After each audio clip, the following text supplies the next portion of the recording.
So hi, this is my take on the heavy metal, hammered metal kind of look. What we're going to do is, I've got a black tip anyway, just so I don't have to do two coats. So I'll do a coat of gel polish, cure it, and then what we're going to do with this, you'll see in a second, we're going to take our layer of gel polish and I'm going to hold it in front of the lamp, and I'm going to use a dotting tool to hold it in front of the lamp, so part curing it. So I'm starting to just smush the surface. You know that annoying thing when someone takes a hand out the lamp too soon and it wrinkles up? We're going to work with that, so you know, we're just going to play around with it, and you'll see I'm just going to keep wrinkling it up and playing around with it. Then when you're happy with it, make sure there's no sticky up bits. If you've got any sticky up bits, I had to cut a couple off of this with my nippers. When there's no sticky up bits, keep popping them down and keep wrinkling it up and putting it back in the lamp if it needs it. Play around with it till it gives lots of nice little ripples and little variations and whatnot. So keep wrinkling that gel polish up as it's curing, keep holding it in the lamp, turning it around. So if you do, I think this is more of a show kind of design for box nail art, etc., and display pieces, but if you're going to do it on your client, just get the hand to tilt around in the lamp. So when you're happy with it, make sure you fully cure it. You don't want any leftover gel polish to be uncured, so make sure you fully cure it. So we're working on the tacky inhibition layer now, and take your choice of chrome. This one I've used a gold, and it gives you a really, really rich finish. So rub that in really, really well. How satisfying is that? So rub that in really, really well.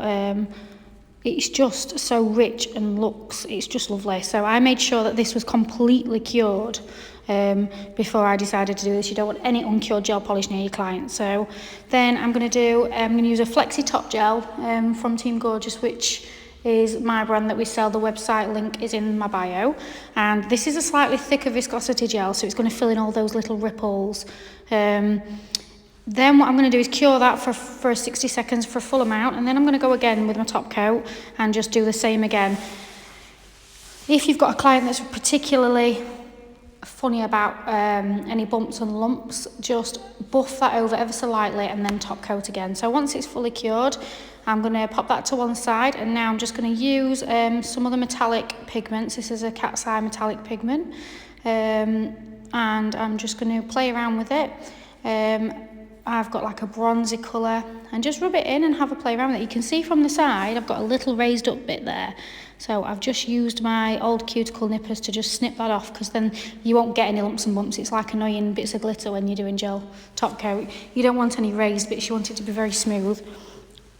So I've got a couple of different pigments that I'm going to use. So in this set I used all the darker metals. You can go as bright or as dark as you like, but I wanted a really rich, very metally kind of look. So I've used silver, gold, burgundies, bronzes, them kind of colours.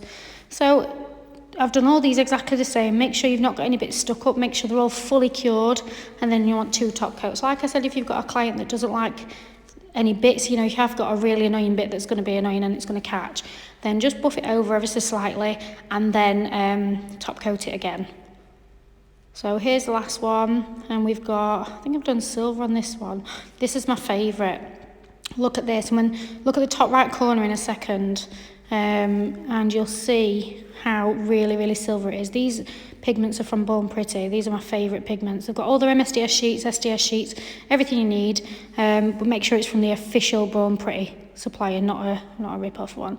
So look how nice that looks over black, and you can tell that's fully cured because all the little bumps are not moving. You don't want anything to be squashy or wet still where it moves, because it's just going to drag through and it's not going to look right. So there you go. I hope you enjoyed. Let me know if you give it a try. Thank you.